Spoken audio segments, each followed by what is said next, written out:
how's it going everybody? I am ZBilbs and I'm back here today with another metal albums ranked video. Now it's been a while, I just started a full-time job soon, so unfortunately videos are going to be probably even more sporadic than they've already been. It's kind of just going to be whenever I can get to them, but hopefully here during the holidays I can film some of the best albums of the year lists. But so sorry, it's just gonna kind of be whenever I can get to the videos. This has always just been kind of a hobby. I don't get any money from it. But yeah, to the video today, I am finally ranking Opeth's albums with their newly released album, The Last Will and Testament. I listened to them about a month or so ago, and then I've been waiting very anxiously for this newest album. I'm a little late to the party at time of recording. It's already been out for a little over a week, so I'm sure this won't get too much traction.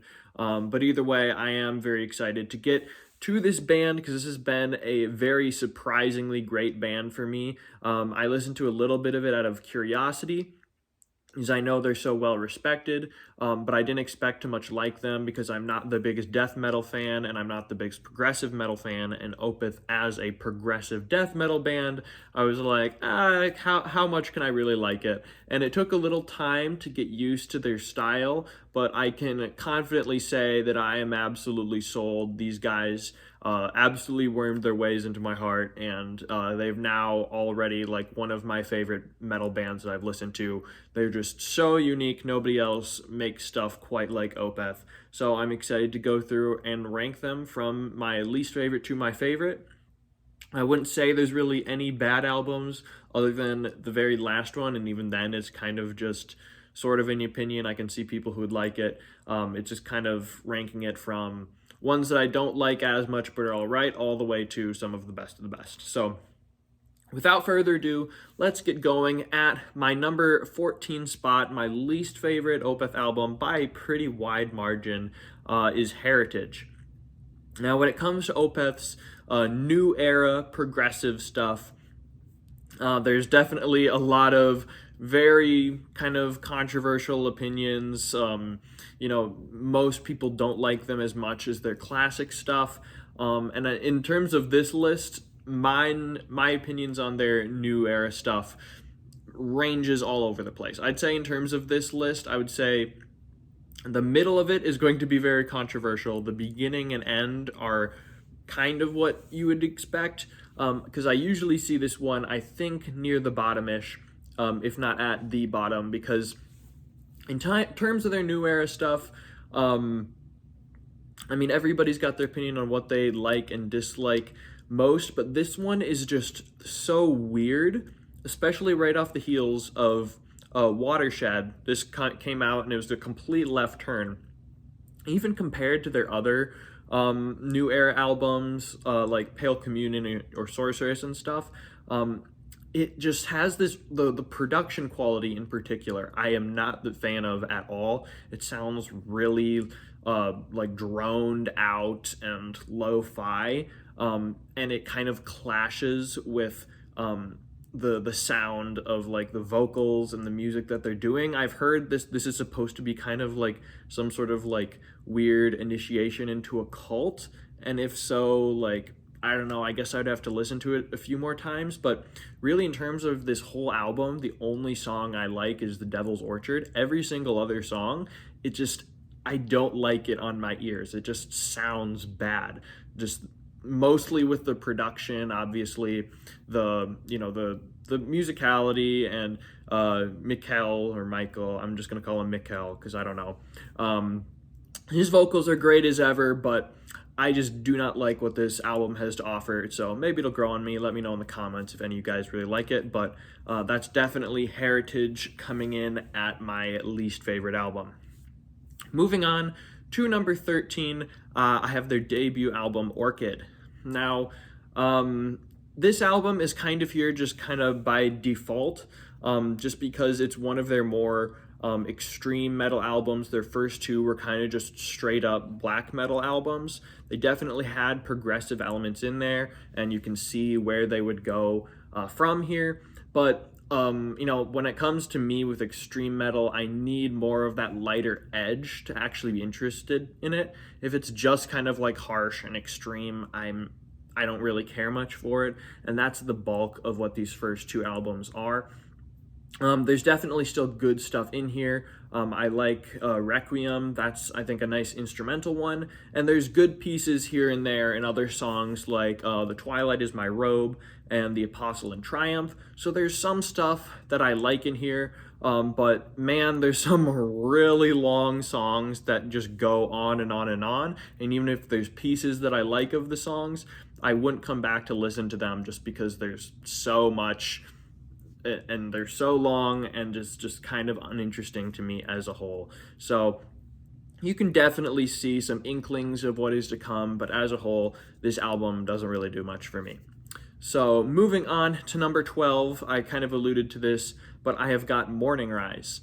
I know a lot of people like this one a lot more than Orchid, and I can kind of see why. It kind of feels like they're moving a little bit more in that progressive vein. They're starting to make some more fully realized songs here. There's got some really interesting experimental stuff, like, say, Black Rose Immortal, which is their longest song. It's like 20 minutes, and apparently fans absolutely love that song. I don't, because it just feels like it goes on and on and on without offering up too much different, but maybe it's because I just don't love the music style, the more raw black metal stuff going on and on and on and on. If it was a different style of 20 minutes, then maybe. But there definitely is some good stuff in here. Like, I like the songs The Night in the Silent Water. I like To Bid You Farewell. It's pretty concise in just 5 songs. Obviously, there's some really long, bloated songs. Same problems as Orchid. There's some of these songs you could cut chunks out, and I would like those chunks, but the rest of it just kind of So, I mean, it gets the edge over Orchid just because I think I like a couple of the songs better, but it's kind of the same problems. So, Morningrise, same thing. A lot of people probably love it, but not really my thing. So let's move on to some better stuff, at least for me. Because at number 11, I am going with Pale Communion. Now, we're still definitely in the territory of me not being the biggest fan of it, but we're starting to get into the stuff where it's like, okay, I would actively come back and be like, oh yeah, I want to listen to some Pale Communion, whereas other albums, besides maybe a song or two every once in a while, like I'd maybe listen to Devil's Orchard, I'd maybe every once in a while listen to Bid You Farewell. Pale Communion, I could listen to that whole album through and be like, yeah, that's all right.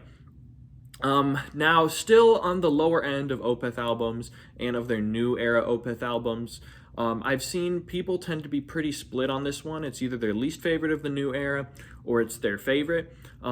People who say it's their least favorite is mostly, I think, because it's kind of plays it the safest. It's kind of the most generic sounding one. And then people who like this the most is kind of for that reason, is because it's kind of the most straightforward. It's not doing all this weird styles like Sorceress and in Cauda Venenum that are kind of jazzy, and then Heritage, which is just kind of bad shit crazy.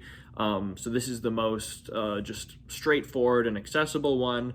And for me, I both like it and dislike it for those exact reasons. I think it's just kind of uninteresting for the style that it goes for. There's a couple of songs that are good, but I don't really think of like a particular style that comes to my mind. Like when I think of the cool jazzy styles of Sorceress and in Cauda Venenum, and even Heritage, even though I don't like the style that it's going for, it has a style, whereas this one is just a little bit generic.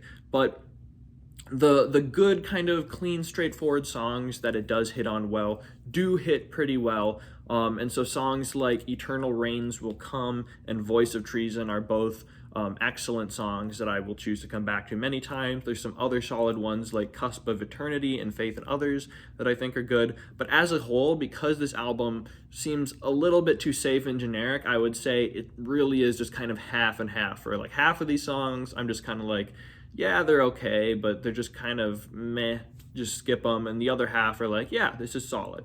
So Pale Communion, it's a good album. I don't think it particularly sticks out among their discography, but It's not bad overall, but I can't put it any higher than number 11. All right, moving on into number 10, let's get to my first controversial pick of the video. There's always some of them, because at number 10, I have got Deliverance. Now this one, it's around like middle of the pack for some people's lists, but I've seen a lot of Opeth lists that put this one at like the top 5, if not like the top 2 or 3.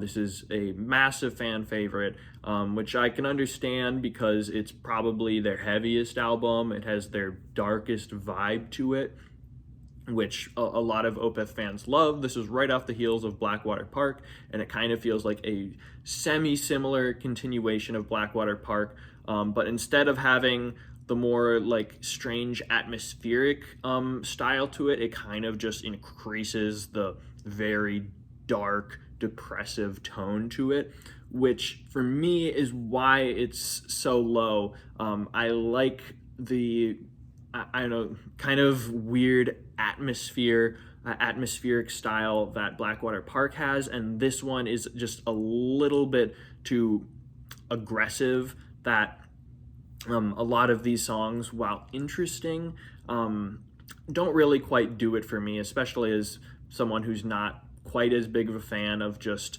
like all in extreme metal. I like extra stuff, like more progressive stuff on the side to make it interesting. And that's not to say, obviously, that there isn't interesting progressive stuff in here. Songs like Deliverance, obviously, is a lot of people's absolute favorite song. I like that song. I don't know, it hasn't really clicked with me as much as other people, but it's good. A Fair Judgment is solid. Master's Apprentices is, I think, half of that song is absolutely fantastic. The first half of that song is just so heavy and catchy and awesome, and then the back half of it kind of just plods on. But the first half is so good that it's just worth listening to either way. But it is kind of like a half and half album where other than those songs, the rest don't really do much for me. Obviously, this album was kind of split with Damnation. I think it would have been nice if I can see those two albums kind of like, I don't know, mixed together. Maybe it was A side, B side, because I do like the contrast between the dark and then the bit of the lighter, but still somber tone that Damnation has. But as a whole, just kind of the style and the vibe that this album has isn't really my thing. It's definitely a very impressive album, a very interesting album, but not really my thing. I understand why people love this, but for me, I can't put it any higher than number 10. Moving on to number 9, I have got Watershed. This one, usually it's somewhere high or mid in people's rankings, so I don't think this will be too outlandish of a spot for it. This is the last of their, heavier albums, I guess, or with the growls until their newly released album. And it's definitely an interesting album, a good album. I wouldn't say there's really any bad songs on this album, which I'd say was the case for most of these albums. I'd say basically here, all the way for the rest of the list, there's not really any bad songs or songs that I would skip on any Opeth album. It's just kind of which has got the best stuff. And that's the thing for this album, is this is where they start like getting really progressive in their style, and mixing all of the darker, growlier stuff with more like wackier, jazzier stuff. And I think it works more so for their newer album. Little spoiler that it's a higher on the list because they more have a distinct style. This feels a little bit disjointed in that they're trying to insert all this progressive stuff with their growlier, more death metal stuff, and it kind of just feels all over the place for the bulk of the album. It doesn't feel like they have any distinct style that they're going for with other albums like Ghost Reveries or Blackwater Park. That being said, it still makes for some good songs like Heir Apparent and The Lotus Eater, both very interesting, but they just feel so different and disjointed from other songs like Porcelain Heart or Hexomega or Burden, all solid songs, Probably my favorite lighter song is Coil. That's a really interesting one. So it makes for an interesting album where it's like I can listen to the songs individually and I like them. There's no song that is like truly top tier for me. Lotus Eater is pretty close. Um, but it's just not as cohesive as other albums to come. So that is Watershed. It's a good album, but not can't quite put it as high as most. Moving on to number 8, I have a fan favorite in My Arms, Your Hearse. This album, it's definitely really good. It's got some all-time classic Opeth songs. I know Demon of the Fall is one of their most famous classic songs. It's their first concept album. Obviously, they've got this one, Still Life, and then their newly released album are their only concept albums. And I love a good concept album. This is a really dark, sad, disturbing concept. And I think a concept album done well can really boost an album, make it so much more interesting, able to follow through the songs. Obviously, this one's a little bit harder because it's a transitional album where it's not quite as dark and aggressive as their first 2 albums, but it still definitely has the more extreme black metal edge. But we're not quite to the Still Life Blackwater Park stuff where it's full of that mix between the death and the progressive, but it's getting closer there. So for me, because this one still is a little too much on that aggressive, heavy black metal style of the first 2, that's why it's not as high. But you can definitely see where it's leaning. It's very close to getting to Still Life territory, which I love Still Life. It's a lot higher. So that's why it's here. Great concept album. It's got some great songs, and the style is almost there for me, which is why it's this high. And obviously, there's no bad songs on this album. You can just go through the list. They're all good. My favorites, probably When. Super interesting. Obviously, I already mentioned Demon of the Fall, and I think Credence is a really underrated lighter song. I love all of these, the heavier, mostly death metal albums with the more lighter, mellow songs. Just have such an interesting contrast. So I think Credence is a really slept on song in that regard. So yeah, My Arms, Your Hearse could be higher. A lot of people have it like in the top 5. Once again, not particularly my favorite style, but it's getting close. So good album, and that is coming in at number 8. Moving on to number 7, let's go back to the new era, because at number 7, I have got In Cauda Venenum. This is a very interesting album. It definitely, unlike Pale Communion, it has a very distinct style. Obviously, I said it's a little jazzy. I don't know if that's necessarily the best description for it. I'd say Sorceress is the more just straight up jazzy one. This one almost has like this kind of weird, I don't know, like 1800s type vibe. I can't even describe it, but like songs like, say, The Garroter, or like introductions to like Dignity, all of these like kind of weird different like German language spoken word stuff. Like there's a very distinct style here is what I'm trying to say, and it's a style that I do enjoy. It makes it for a very interesting listen.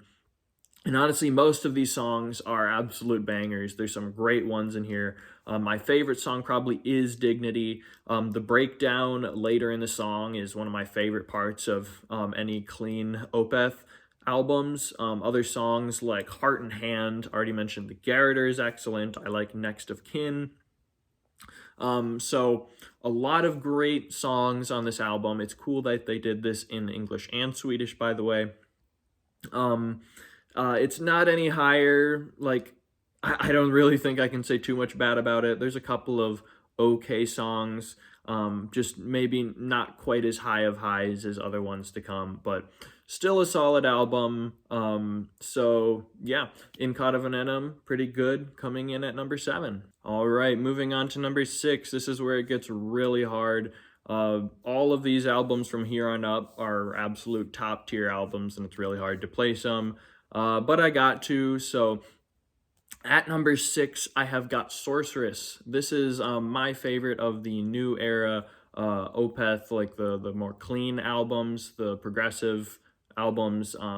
And this one, I've seen it usually listed at the bottom of the newer Opeth albums, and I don't really get it. Because I think this album is absolutely fantastic. I already mentioned it's got a little bit of a jazzier vibe to it, which I absolutely love. I think this is what makes it just really pop in my mind when I think of the newer ones. This one, the songs in here really stick with me.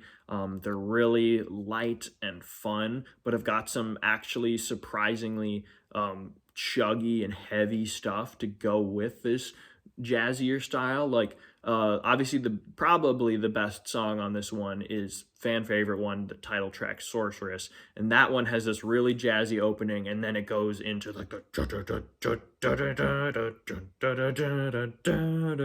so fantastic song. But you'd be wrong if you'd think that that Sorceress is the only good song on here. There's so many really solid jazzy and heavy songs like Chrysalis, excellent.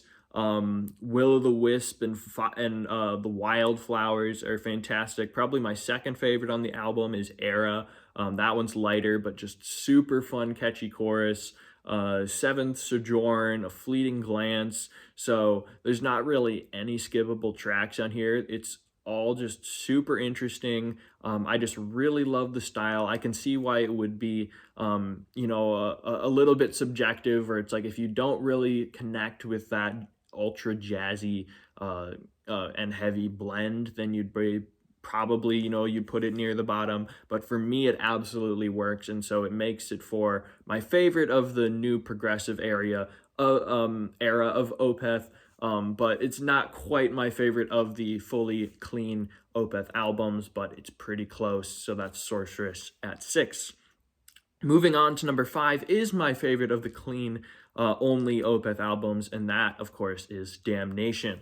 I already talked about Deliverance. This was kind of the other side of that, and man, this album is just hauntingly beautiful. I think would be the best way to describe it. Obviously, there's no bad songs on this album. There's some like weird stuff near the end. I forgot like what the very last one is called, but it's it's just so interesting. I'm not super well versed in all the musical instruments, but whatever instrument they use that gives it kind of this weird, grainy kind of like I don't know, makes it sound like early 1900s like gramophone type album. Gives it such a unique and haunting vibe to it. And yet it is so beautiful in some of these songs that it always like just completely steals my heart every time I go back and listen to this one, or at least have since in the month or two that I've listened to Opeth.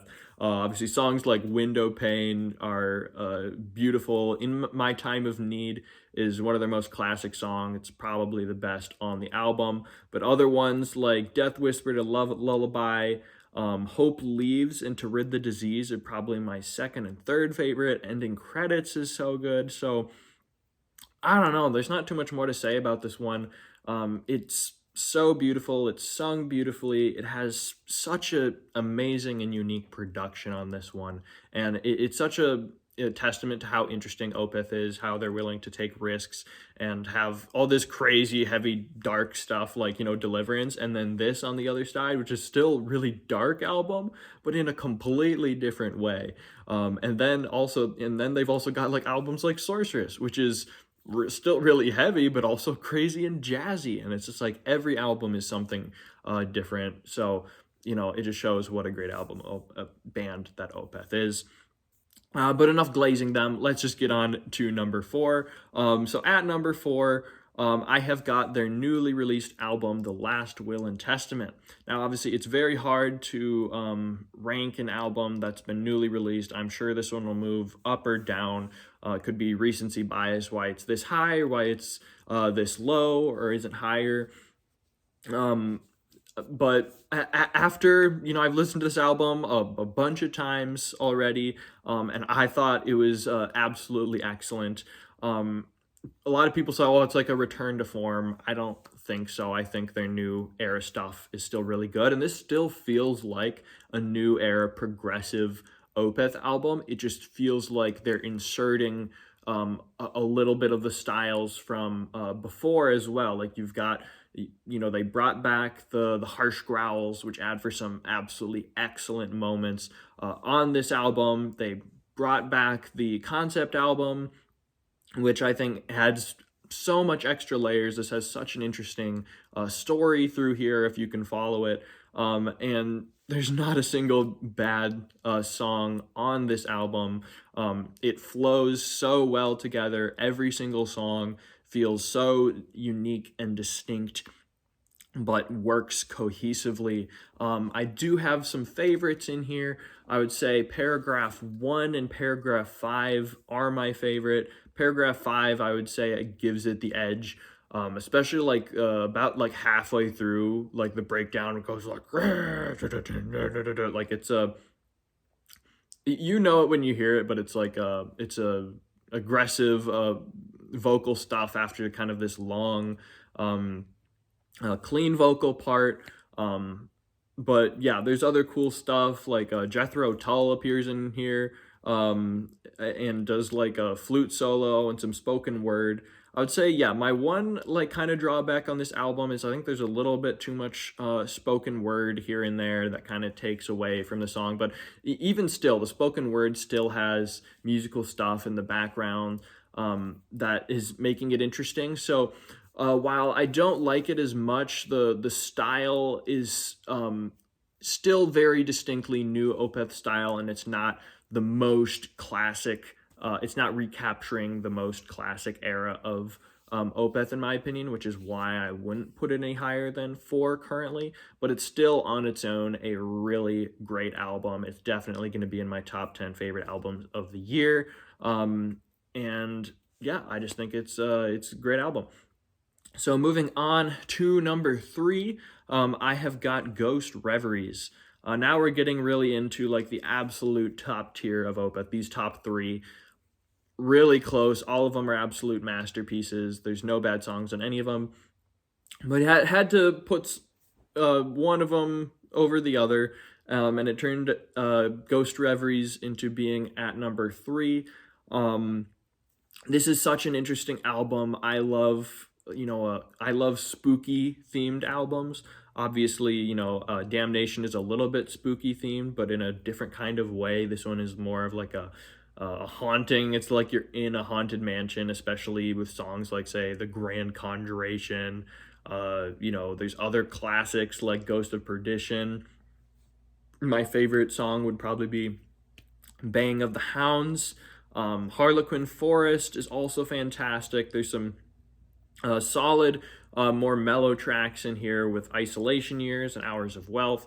I would say, honestly, why this one isn't any higher is actually those mellow tracks. I think Hours of Wealth and Isolation Years, I like those tracks, but I wouldn't come back and choose to listen to those songs individually outside of the context of the album. Whereas tracks like Face of Melinda or Harvest are fantastic in the album and on their own. So even just small stuff like that, because all these albums are so close, can give the edge one way or another. So absolutely nothing wrong with this album. It's fantastic. But that maybe is one factor as to why it's here. But Ghost Reveries, it's a great album, and that's coming in at number 3. Moving on to number 2, this one was number 1 for a long while, and then till I re-listened to all of these albums and I came back, and then there was a big shift. But at number 2, I have Still Life. I absolutely love this album when I first listened to it, and I still love this album because I'm a sucker for a good concept album, and I don't think I've ever heard a better concept album than this album. Just the story of this dude, cast out by the church, coming back to find his long lost love, and then eventually the church ends up hanging her. He goes crazy and they hang him. Like, it's sad, but it makes for such an interesting storyline told through these different songs. Like it has some really cool, intense, heavy songs. The opening of The Moor is so cool. And then you get into Benighted and Softer, and then it goes back into Moonlapse Vertigo, and then The Face of Melinda, which is fantastic, followed by Serenity Painted Death, which is my favorite on the album. The main chorus of that song goes so freaking hard, and then ending with White Cluster. It's an album that flows so well. It has my favorite style of Opeth, including Ghost Reveries and the next one. And it's just an absolutely beautiful album. Why it didn't end up getting number one is, while I really like a lot of these songs, I'd say my favorites being Serenity Painted Death and Face of Melinda, there's not as many songs that I would listen to outside of the context of the album on their own. A lot of these songs I like a lot, but more so only when I listen to it all the way through. Obviously, the same can be said for most Opeth stuff. It's better when you listen to it cohesively as the album. But some of these songs on like this next album coming up, or even Ghost Reveries, I could just click on that song and be like, that's a fantastic song. Where songs like, say, Godhead's Lament, I like that song, but I'm never like, oh, I want to listen to Godhead's Lament. Whereas other albums, I'm like, oh yeah, I want to listen to Grand Conjuration on its own. I want to listen to Bang of the Hounds on its own. So that's one, I would say, the one flaw that I'd give to this album. The songs don't work as well on their own. But other than that, fantastic album and my second favorite Opeth album overall. Moving on to number one, it's kind of obvious. Of course, it's Blackwater Park. 99% of people put Blackwater Park as their favorite, and I didn't think I was for a while. The first time I went through all of these albums, I think I would have put it at like number 5, maybe number 6. But it grew on me because it has just such a distinct, like, dark but atmospheric style to it. And at first it was just a little bit too weird for me. I wasn't quite meshing as much with the harsher vocals. I haven't been into the harsher vocals for a while, but once they really started clicking with me, and they really just realized how well they went with this musical style and complemented it. I just started absolutely adoring this album. Every single song on this album is great. There's some songs I like more than others, obviously, but I would say the song Blackwater Park is definitely my favorite Opeth album by a solid margin. It's just so catchy and so heavy and has this beautiful, haunting atmosphere to it. Like, that's honestly, like, describe this album in one word, it's atmosphere. It just, listening to it, if you're not listening to it with headphones, you're not doing it justice. It just feels like you're in this, like, eerie, like, I don't know, this swamp, this Blackwater Park. I don't know how else to describe it. It's so cool. And I eventually, over time, I realized just how well these harsh vocals worked with this musical style that they were pairing it to. And I think the music and the vocals, they go together better in this album than any other album. And unlike Still Life, you can pick basically any song out of here and they work together cohesively as an album. Or a lot of times I just want to listen to Blackwater Park, I just want to listen to Harvest, I just want to listen to Funeral Portrait. And yeah, so other favorites are that I'd say Harvest, probably my favorite mellow Opeth song of all time. That song is so unbelievably beautiful and has that same eerie atmosphere. Fantastic. And then Funeral Portrait, another just absolutely fantastic riff in there. Obviously there's other great stuff like Bleak or The Drapery Falls. I'm not as crazy about some other ones like the short one, Patterns in the Ivy and the Leper Affinity, but as an album, those songs work well. So Blackwater Park, I really don't need to glaze it any more than it's already been glazed, because this is considered one of the best albums of all time for good reason, and it is definitely worked its way into my heart and is probably, you know, easily in a top tier of some of my favorite now. But yeah, that is my list of the 14 Opeth albums ranked from my least favorite to my favorite. So let me know in the comments, how would you rank Opeth albums?